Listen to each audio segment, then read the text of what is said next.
Hey, everybody. Thank you for joining us for today's episode of Certainty Talks. On the show, we talk about the system that we use to get clarity on our goals, certainty that we have the tools to reach them, and wealthy on our terms by rigging the game in our favor. And we share here because we want to help you reach your goals on your terms. You've been told to scale, buy this product, that product from every each way, often from good meaning people. So it's not your fault when you look around and you wonder, why am I not where I want to be in my business? And as Dan Nicholson says, the biggest risk is that we don't get what we want out of life. I'm a good friend and business partner here in the Whale Club, Mr. Paul Sparks himself. Not only a successful real estate investor, but also a certified certainty advisor. And guys, if you get value out of the show, please hit the subscribe button right now. That way, we can help more people become wealthy on their terms. Title for today's show, a little bit different. Questions to ask before partnering. Now, before we get into that, 6-word updates. What do you got, Paul?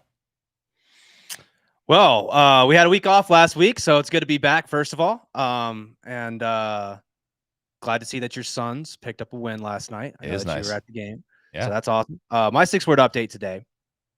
Fire hose to the face building townhomes.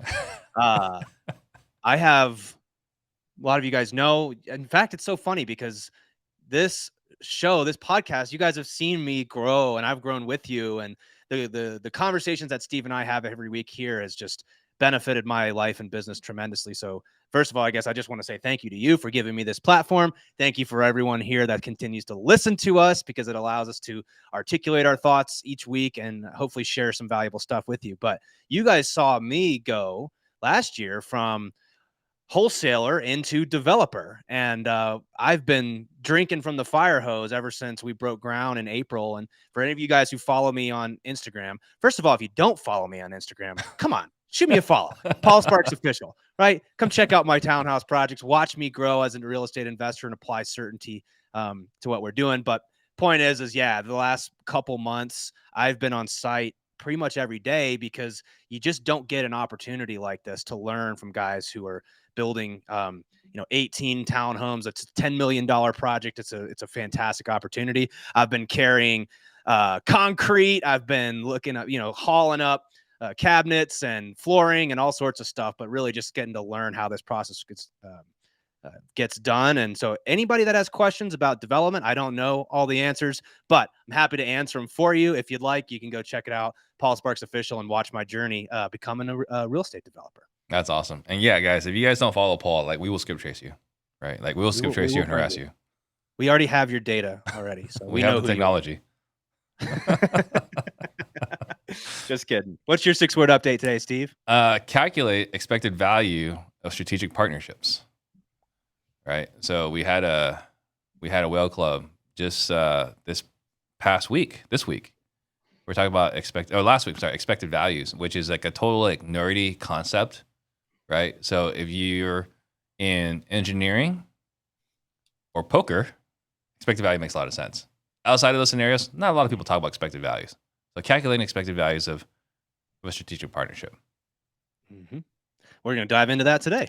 We are. So what's the problem? So I think the problem generally, from what I've seen, and if you listen to the podcast, Real Estate Disruptors, you'll hear that I am like probably the biggest naysayer on partnerships, right?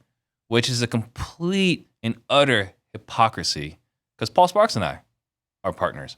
And I've got so many partnerships, right? I got one with Eric Brewer for innovation, got one with Ren Bartlett for sales leadership, got one at the title company. Like, I've got so many freaking partnerships. So I'm like the biggest hypocrite when it comes to this. However, I think that a lot of partnerships start off with, what's the word I'm looking for?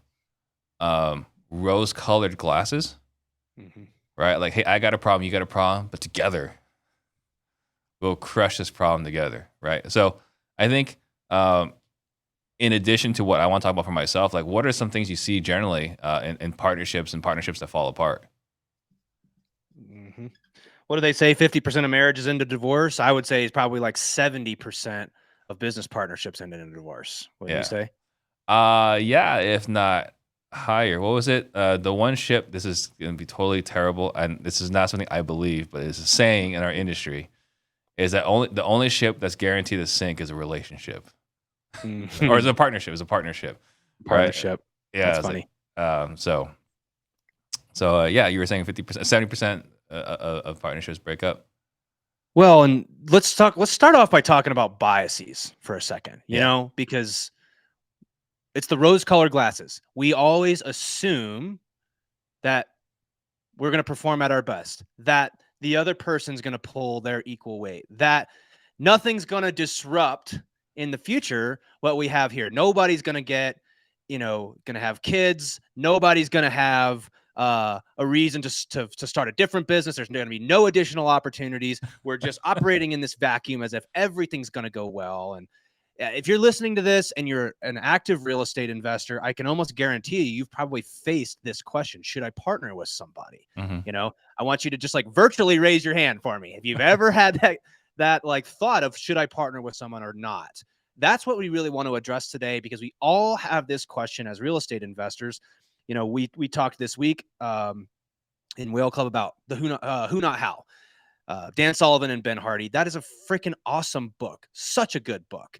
But we have to be careful, especially as we're choosing partnerships. Just like you should be careful when you're choosing a partner to marry, you Mhm. should be very careful with business partnerships, because they can set you back a long ways if you have to unwind things, if you have to unwind, especially 50-50 relationships, Mhm. right? So you're spot on. The problem is we always assume that everything's going to go well. So let's first talk about, what is it about that bias that's like leading us to have those thoughts that everything always works out? Why do we think that? Well, I think if you're an entrepreneur, you're generally a more optimistic person, right? Mhm. You wouldn't go into business if you weren't hopeful for the future. If you're a person that had a negative outlook on life, you're not gonna go into business. You're gonna go get a job, and you're gonna hate life. Like, I think that's probably I might maybe oversimplifying it, right? But generally, if you go into business for yourself as an entrepreneur, it's because you're an optimistic person with very strong belief in yourself and possibilities. Like, here, like, no one says like, Paul, I'm going to start a business and I'm going to do okay. Like, Paul, I'm going to start a business, I'm going to freaking crush it. That's the attitude. Because if that's not your attitude, why would you subject yourself to all the pains and misery of running a business? Uh, that's exactly right. I was going to add something else too. I think that a lot of times partnerships are driven because we want relief, Hmm. potentially. That, I mean, I'm not speaking specifically to your situation, but what I am saying is there were situations before where I partnered with somebody just because I wanted help, like I wanted relief, Hmm. and this person was like, "Oh, I can do what you don't want to do." Um, there's a sense of for me also, I have a hard time with hard conversations. So when we go into a business partnership, I oftentimes just avoid having the really difficult conversation of what's going to happen if we break up. How are we going to handle? We're not signing prenups here, It's like that's what's gotten me into trouble, Yeah. is breaking partnerships where we thought the best case scenario was going to happen. We Hmm. didn't have the hard conversations around, what are we going to do if this doesn't work out? What are we going to do if you get a different opportunity, or this no longer works for one of us? How do we dissolve this? And that's led to animosity. It's led to stress. It's led to generally just moving backwards Hmm. in business, Yeah. And so Well, I think these biases. the part talking about prenup, yeah, absolutely. I cannot encourage enough. Get a prenup. Get divorce on paper before you get into business together. Um, I had a chance to ponder, right? Like, one of my partnerships that ended. And you look back, it's like, well, everything you just said a moment ago, opportunities presented themselves that weren't available beforehand. Things occurred. Again, Eric Brewer is a good friend of mine. Doesn't sound like it if you listen to Part of the Disruption, but we are actually friends, right? We had a conversation. He was like, yeah, like, the reason this ended is because you both grew as people. That's the end of it. You both grew as individuals and you grew in different directions. And that's just what happens in life, Yeah. right? Yeah. So I think it starts by, first of all, recognizing that you got to take your rose colored glasses off. That means different things for different people. We all have that tendency to see what we want to see. Hmm. We see the vision of what it can be in the best case scenario, or even just the average scenario, and we never want to anticipate what happens when things go wrong, because you can't predict the future. It makes it difficult to account for that. So Yeah. especially as you're like considering new partnerships, that's the first thing to recognize. And that's what we talk about in certainty all the time is Yeah. stop building a system assuming that everything's going to go exactly as planned. It never does. It never Right. does. So the reason why I wanted to talk about this, and I wanted to go over case and everything else on this show today, was because we have Stephanie Betters, right? Owner, founder of Left Main REI, Whale Club member, and she's a friend. And I called her up and said, hey, I'm thinking about doing something and I wanted to get your perspective on it. And as she started talking about, what the motivation is, and I was like, you know what? I'm still collecting information. Let's collect more information. So just to add some more context here, when I reached out to her, I'm looking at closemysales.com, right? I'm seeing this is a potential $100 million company. This is, right? Entrepreneurs, we don't shoot for like average. We don't shoot for middle. Like, we're going to crush it. That's the vision. There are multiple sales trainers out there, right? Grant Cardone is the biggest, but there are a handful well-respected names inside the industry. And I have an idea of how much revenue they bring in, comparisons to the future. I get all those things, right? But I see what they're bringing in, and if I can bring in just a little bit more than what they're bringing in, then if you look at EBITDA, right? EBITDA, I don't know how to say it exactly.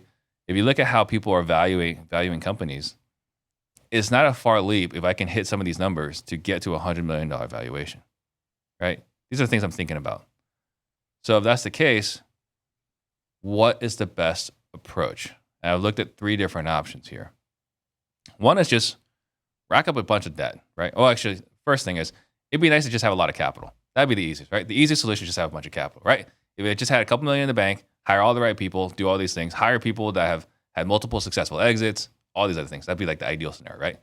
But we don't have, a couple million in the bank. So then what are some alternatives? I can just go get an SBA loan, right? I could reach out to private equity because these guys are looking for companies. You saw it, I think, last year. Like PropStream sold for like $150-something million, right? There's multiple companies that are being bought, right? So private equities are looking for companies to acquire, right? And then the third one is, and this is something that Stephanie brought, is like, why don't you just partner with someone who would see you as a huge value add for their organization? So those are the 3 different scenarios, and those are all 3 things that I'm thinking about. Now, last week, you might have seen me have a little bit of a crisis of confidence, right? Shocker for everyone that's listening to this right now that Steve ever has a crisis of confidence. But on the Whale Club call, my 6-word update was, would I invest in me? And why did I say that? Because I was thinking, man, if I was to reach out to a private equity firm and show them what I have right now, they'd laugh me out the door, right? This is not the position. My company is not well positioned right now to go raise money through a private equity firm. So anyway, I put that all on you, vomit this all on you here, because I'm being vulnerable for everyone that's listening right now. I want to get your perspective on all the different things I just mentioned here. Let's talk about what's on your shirt right now first. I wore this shirt for a very specific reason today, because I knew we were going to go in this direction. What's your shirt say for those who can't see? Closer over more. Okay. So our process that we take people through and that we've gone through is always to start by like, what do you want? What's your solvable problem? And how do we get closer to that without chasing more and more and more? Right. Now, that can oftentimes be misconstrued. That I'm sitting here saying you shouldn't make a lot of money and you shouldn't go after big, hairy, audacious goals like $100 million. I'm not saying that. Right. What I am saying is you just got to have clarity on why you want it. So let's start by talking about that. I get it. 100 million. Wow. That sounds cool. But is that more or is that closer? And tell us why. Tell us why you want it. Well, it's definitely more because it doesn't get me closer. But what I've shared here on the podcast as well is that I'm just about there on the closer side, right? Like, what do I need to survive? It's 20K a month passively. And I'm not there passively, but I'm there, right? Actively. So if that's the case, then it's just buttoning up the systems, right? So like I'm right there over as far as the a wife that feels cherished, kids that are fulfilled and contributing members of society. Well adjusted is what you always say to Yeah. me. Right? They're like well-adjusted, fulfilled, contributing members to society, right? Yeah. After that, will this help the people in my organization become millionaires? It absolutely will, right? And the fourth one is to, create millionaires in general, and play with, be around for the great grandkids. But this one does risk the cherished wife. I don't think this is going to affect one way or another the well-adjusted, fulfilled kids. This will help create millionaires within the organization, though. Mm-hmm. So let me ask a very framing question. When you hit the number that you want to hit from a financial perspective, Mm-hmm. can you go for more? Should you go for more? Well, I mean, we're talking about are we allowed to change our minds? Are we allowed to change what we're going for? And the answer is yes, right? I mean, that's what it talks about rigging the game. I reserve the right to change my mind. Yeah. Right. Well, let me add this. Like, we're all trying to get to a number financially. I mean, it's as simple as this in my mind. How much money do you need to live the life that you want to live on your terms, on your timeline without compromise? Mm-hmm. What we found is it's not actually as much money as you think you need. Right. But are we allowed, so if we get there, should we go for more? Can we go for more? And my answer would be, it depends. Depends on what you want. Right. What do you actually want? Let's bring this back to a timer. Mm-hmm. You know, the framework we use to describe all the different currencies. So you have a timer, stands for attention, time, impact or influence, money, energy, and then relationships. And once you have enough money to live the life that you want to live, can you make more money to get a bigger, like these currencies can be traded for other things, you know? Mm-hmm. So you might initially be optimizing for money. So for everyone out there who needs more money to live the life that they want to live, feel free to optimize for money. When you get to your goal and you hit that solvable problem number, it may not be about making more money, but you also might need money to trade for the other currencies that you want. Right. Let's say you're trying to give $1 million away. I've heard people say this before. I want to give $1 million away per year. Well, let's say your solvable problem number was $1 million a year and you hit it. It's like, well, if you want to give $1 million away again, you need to make another $1 million. Mm-hmm. So, but it's not necessarily about the pursuit of the money. Money is the means to get another currency. So Right. for you, I would challenge you to reframe what Mhm. you think of when you think of solvable problem. A lot of people think of that in terms of finance at the beginning, but Mhm. you also have a phrase that you always say that was when I started listening to you years and years ago was, I want to help 100 people become millionaires. Right.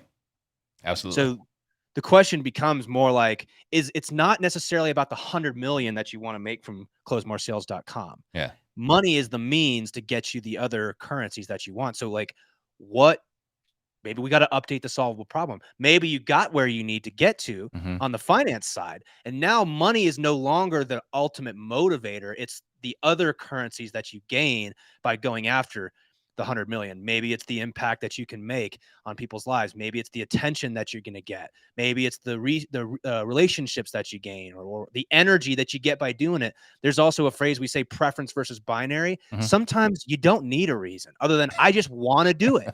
I want to do it. And it is because it's a cool, awesome goal. And that's good enough for a lot of people too. So I did a podcast with Carlos Reyes and Alex Saenz, and he asked me, he's like, "What do you want to be remembered for?" Like, oh, that's an interesting question. And what I said to him was, I want to be remembered as the guy who changed the way sales was done. This was a few years ago, right? Because the way we sell, it's not innovative.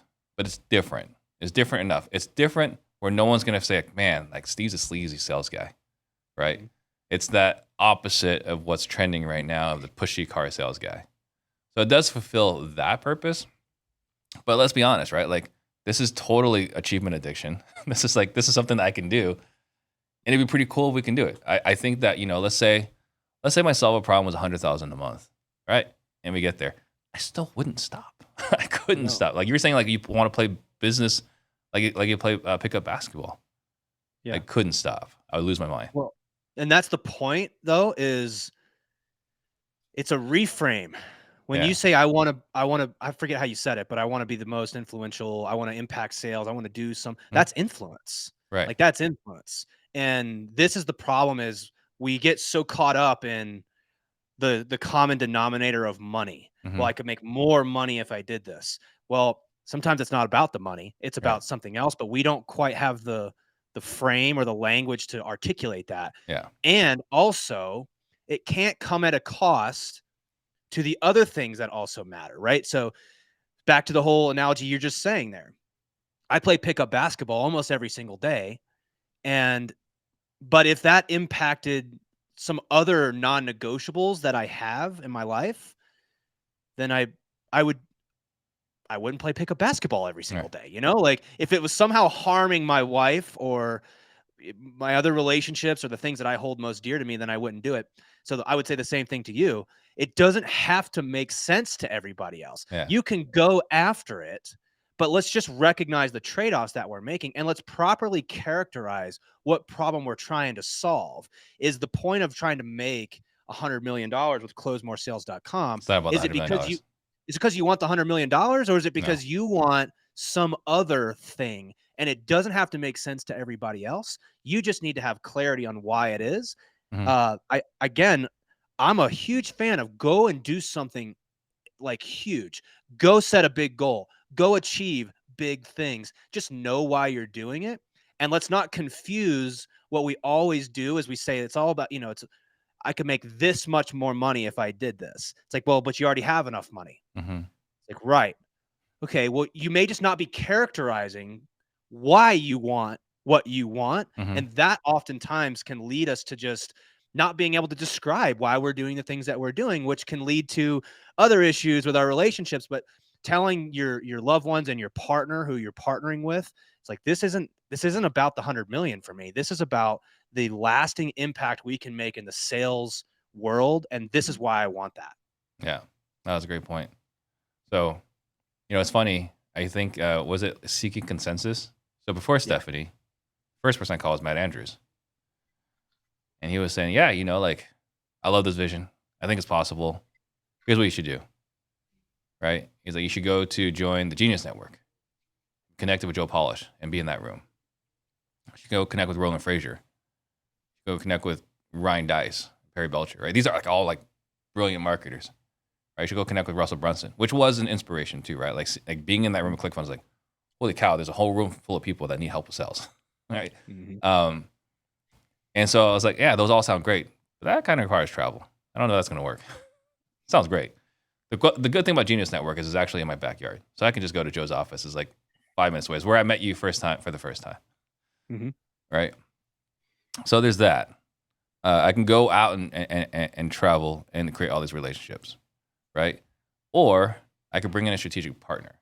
So then when I was thinking about expected value, I'd like to get your take on this. Maybe we're jumping too soon into strategizing. But expected value is like, how do you identify the right partner if I was going to do a strategic partnership? Okay. What are the questions I should be asking myself? Yeah.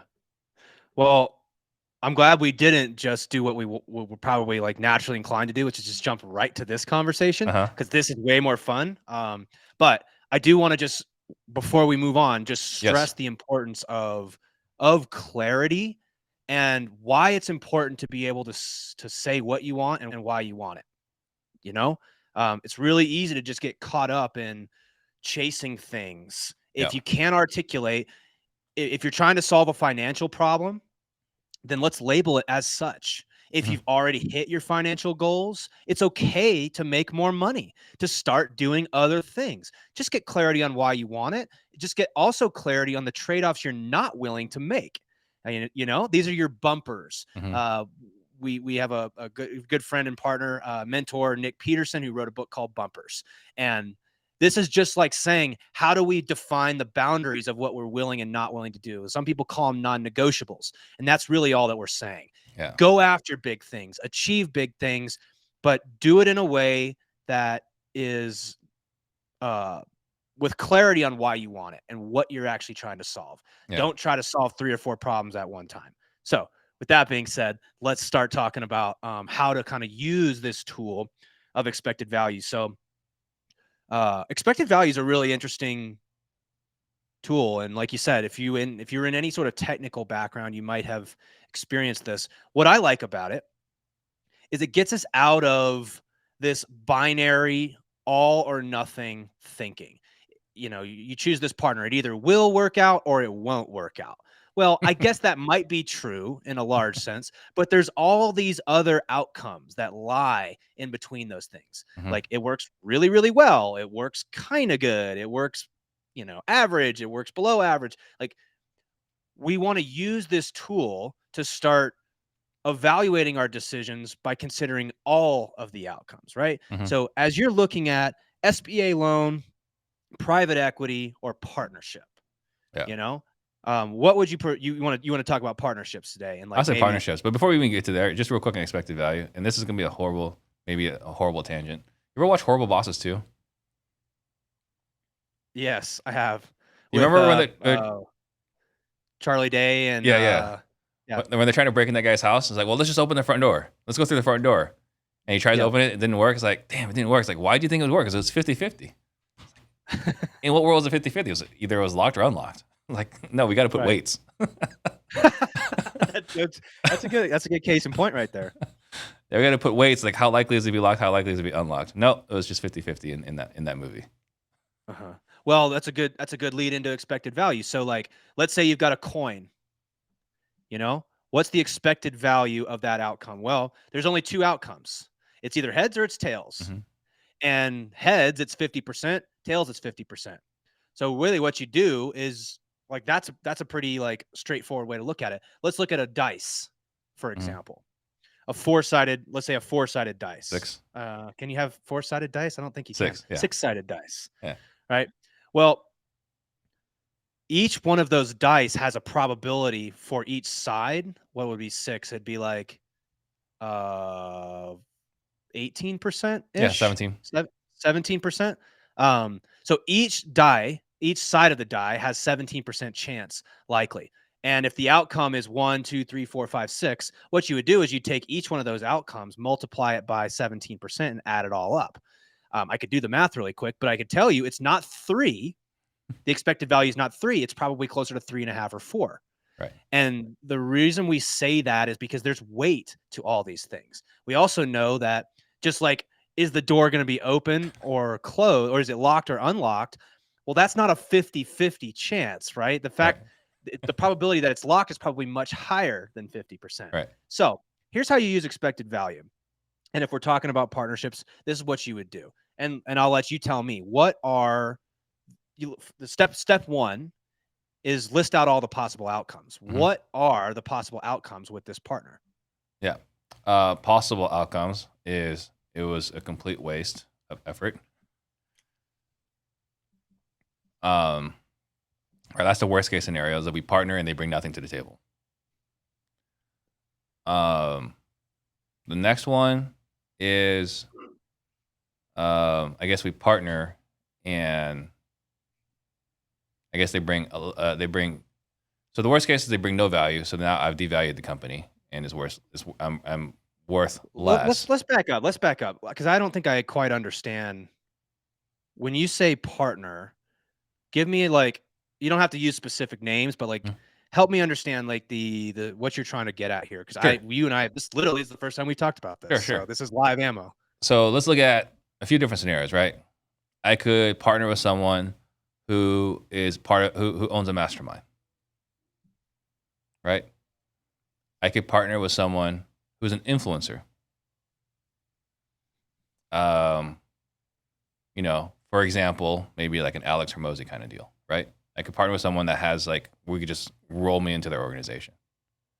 I could partner with someone that just has a lot of money and wants to invest in something, but doesn't bring a lot to the table. So those are the few different considerations that I'm looking at. Got it.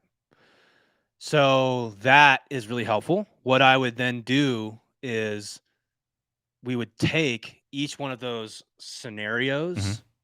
So like partner with an Alex Hormozy, like let's say partner with a mastermind, Mm-hmm. partner with an influencer, or partner with someone that's just got a lot of cash. Is that Right. the three options? I think so. Okay. So, this is also something that's difficult to like verbally articulate. So Mhm. we'll try to do our best. It's much better if you're like watching this and you can see a spreadsheet, but mastermind, influencer, money guy Right. or girl. So here's how you use expected value. It's not like saying this is what we expect from these outcomes. It's like, how do we compare these three options on an apples to apples level playing field? These are three completely different things. I don't know how you compare them. That's what expected value does. So Right. the process would be to go through and line out exactly what you were saying there. What are the different like outcomes if I worked with a mastermind? Well, what are the outcomes with that? What are the outcomes with an influencer, and what are the outcomes with a money guy? Mm-hmm. And then you're going to put probabilities associated with that. Just like with Steve's awesome analogy of the door's locked or not, it's not 50-50 with all this. It's not an equal weighting like a dice across all of these different things. What's the chance that it totally blows up and crashes and burns? Well, it's probably lower with a mastermind or an influencer Mm-hmm. because they've already got an established base. Right. What's the probability you hit your $100 million in the next, let's say 5-10 years or whatever your timeline is? It's probably different for these three different options. And then there's all the little in between options. And you might be thinking to yourself, well, how am I supposed to know? How am I supposed to make a guess on what the probability is? Well, that's the exercise, is you got to do your best to try to assign weights to these different outcomes. It's not evenly weighted. It's distributed amongst these different scenarios. Right. So then going back to that, do we want to go into like what are the different possible outcomes? If you want to, let's take Matt. Let's just do one of them, right? Let's take your most likely, or the one you're leaning towards the most right now. Don't have one. This is why we're doing this exercise. Okay. What does your gut tell you? Let's just pick one. Mastermind, influencer, money guy. Let's go influencer. Okay. So you're gonna take this to an influencer.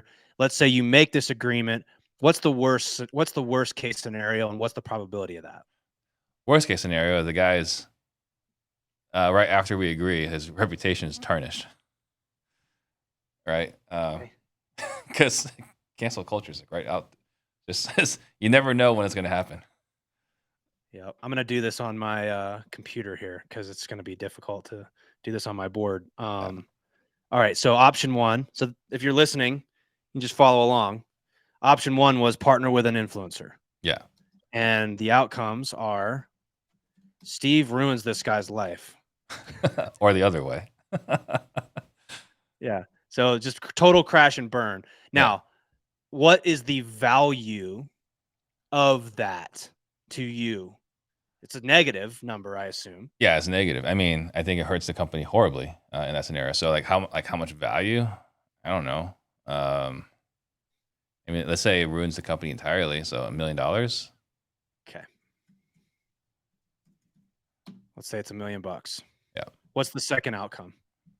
Second outcome is they say they're going to do all these things and they don't do any of these things. Right. It's the risk of every partnership. Unfulfilled obligations. Yeah. And what is the value if that happens? Slightly negative. I don't know. Negative $100,000. right? We're giving up a percentage of the company. Okay. Now, of course, all this is you refine. Mm-hmm. What's the next outcome? They do what they say they're going to do, and it's a good result. So I was just going to say meets expectations. Meets expectations. Okay. What's the value of that? If it goes how you think it's going to go, what's it worth to you? If it goes the way I think it's going to go, I mean, it could be worth an extra, $2 million. And all these numbers I'm using is based off of one in a year, right? So I'll say 2 million potentially. Annualized. Okay. Yeah. All right. So what would be the exceeds expectation? Exceeds expectations. I mean, we're going to go to the moon. Let's say it's 10 mil. Well, let's not say go to the moon. I'll leave that for the last because total ruin and like best case scenario Mhm. are at the ends, Mhm. and meets expectations is right in the middle. Unfulfilled obligations is right below that. So what's right above meets expectations? This goes a little better than you were expecting, but it's not like the moonshot. Oh, I mean, I guess it's then 5, right? We're saying 2 for like, yeah, say Okay. 5. So I'm saying exceeds expectations is 5 million. Mm-hmm. And home run. What's your home run? Home run would be 10? I'd say 10. 10 mil. Okay. So we've got the option here is Steve partners with an influencer. There's several outcomes, and there's more outcomes than this probably, but I would encourage you not to get too bogged down in like every single possible outcome. Try to get it to the fewest amount that you can and bucket these things. So Mm-hmm. first is Steve ruins this influencer's life completely, and his life is ruined as well. Yeah. So just total crash and burn, and like the reputation gets crushed. Second would be unfulfilled obligations. Means like you didn't do what you said you were going to do. It didn't burn everything down, but you didn't do what you said you were going to do.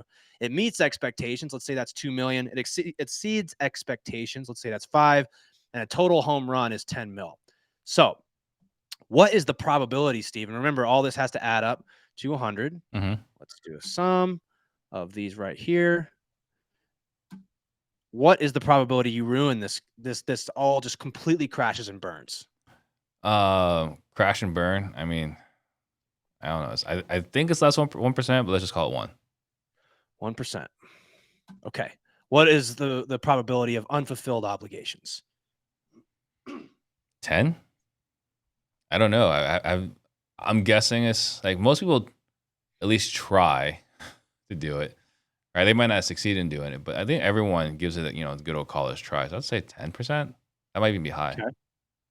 Okay. Meets expectations. Meets expectations. I'd say 75. Okay. We're at 86 now, so we got to divide the last 14% between exceeds and home run. So Mm-hmm. what would you say is your home run? Let's do that one first. Say 1 again. 1. Okay, so that leaves us with 13%. Yeah. For exceeds. Okay, so now what we're going to do is we're going to multiply these across. Google's like, I know what you're doing. I've seen you do this too many times now. So we multiply them across, we add them up. Our expected value is 2.23 million, which means if we have these probabilities correct and we've done and we've correctly labeled these different outcomes and the options there, if you were to roll this dice, the expected value is around 2.23 million. Yeah. Weighted across all these different things. Now, you might say, well, okay, if I do this thing, I'm going to make 2.23 million. And I would say it's close, but it's an incorrect use of the expected value. What you really want to do is lay this out for all three of your options. You look at, should I go with this influencer? Okay, we run the expected value for that. Run the expected value for a mastermind, run the expected value for the money person. And And what you're doing there is you're now getting everything on an apples to apples comparison because Right. it's weighted average across all of the outcomes. And then you just pick the one that's the highest, Right.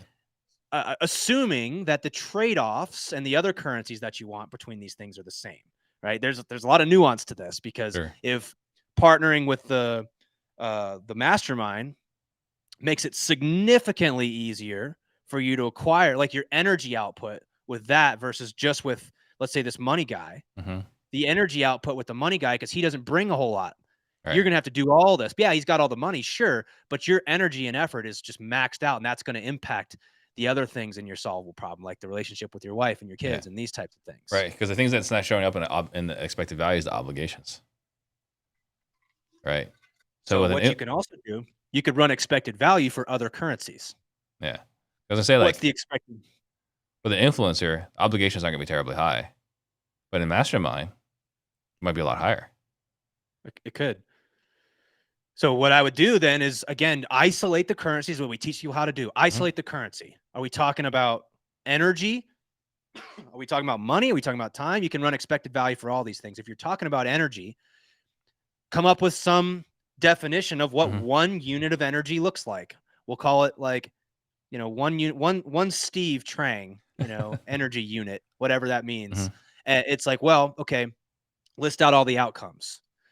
Worst case scenario is maybe you're spending 40 units of Steve Trang's energy every Mhm. single week with one scenario, and another scenario is much, much less. Well, again, these are all things to consider. And this tool is just here to get you out of yes or no, right or wrong, 0 or 1. Let's think about all the possible things that could happen.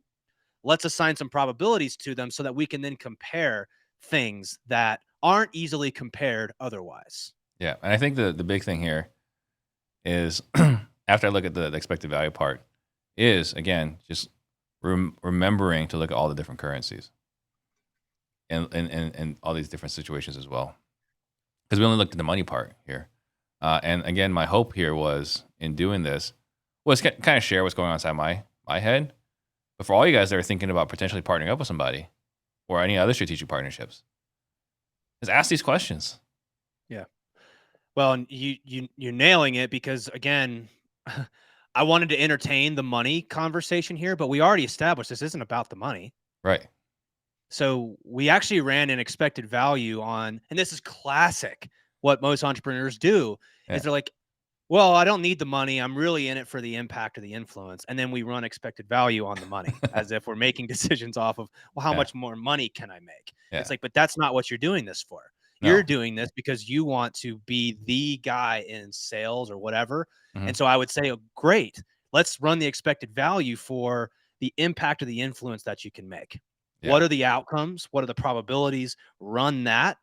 And then that will tell you, hey, if I do this thing, it's going to give me a higher expected value in the actual currency that I really am optimizing this for. So Yeah. you can really see how important it is and also how easy it is to mislabel things, to mislabel the reasons why you're doing something. And our brain is just always wired towards, yeah, but I could make more money if I did this. Right. And my point is always, yeah, but is that what you really are optimizing for? Maybe you've already hit your money goals, and this has nothing to do with that. Maybe not, and maybe we do need to run this based off of money. But I think this was an awesome case in point for not only how to use expected value, but how to differentiate between the currencies of why we do certain things. Hmm. Yeah. And it was a great refresher, right? Because it wasn't until we did this exercise I was like, well, yeah, but there's other currencies that we're not accounting for. Whereas before, I might not have, or we would have done it intuitively, but we wouldn't been able to articulate it. Right? I was like, hey, if I go with this person, this part would be easier. If I go with this person, that part would be easier. But actually writing it out for all the currencies will give me greater clarity. Right? Which one again, going back to the purpose and the mission, changing the way sales is done, creating millionaires within my organization. This gives me a path like what currency am I wanting more of? What currencies do I have available to me? And which of these directions allows me to use the currencies that I have in excess of to get the currencies that I want. Yep. Well said. Yeah. So you're just listening to this. It's kind of hard to kind of maybe potentially wrap your head around it. Maybe to listen to a couple of times. But hopefully, right, for you guys that are ever thinking about partnerships or thinking about what questions to ask before partnering up, strategic partner or working with someone else, that this helps answer those questions for you. Yep. If you got questions, let us know. You can go to realestatecertainty.com. If you've got big decisions, I mean, here's the thing. If you're running a business, you are making decisions every single day.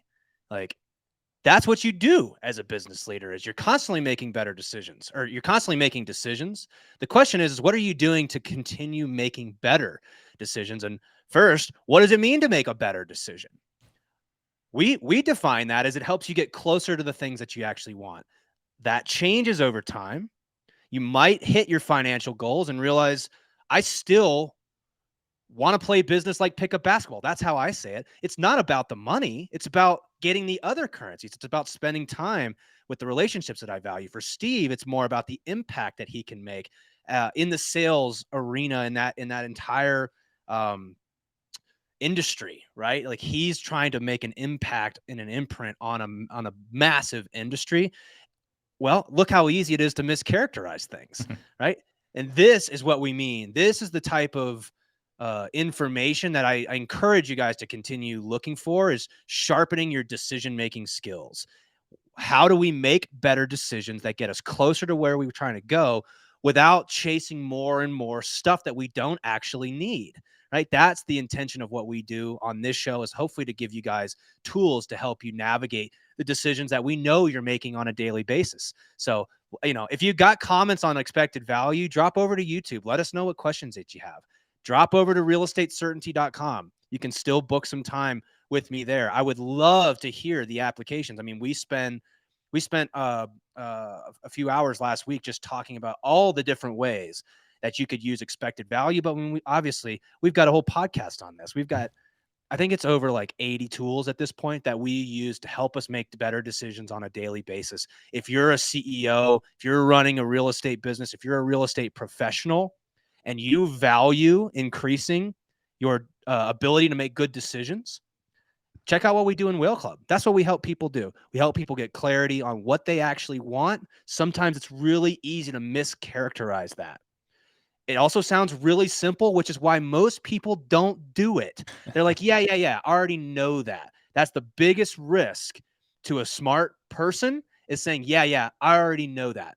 Ask me how I know, right? Because I did that for a long time. I already know. Oh, clarity. Oh, yeah, that I don't need any of that. Well, then I would ask you, are you living the life that you want to live on your terms and on your timeline? Because maybe you don't need it. Maybe you're excellent intuitively at doing that. What we know is that humans make mistakes. We don't always make the right decisions. Mm-hmm. If you want to get better at making better decisions to help you get closer to the life you want to live, go check us out, realestatecertainty.com. Awesome. Very cool. So we'll wrap it up here. Thank you guys for watching. We'll see you guys next time.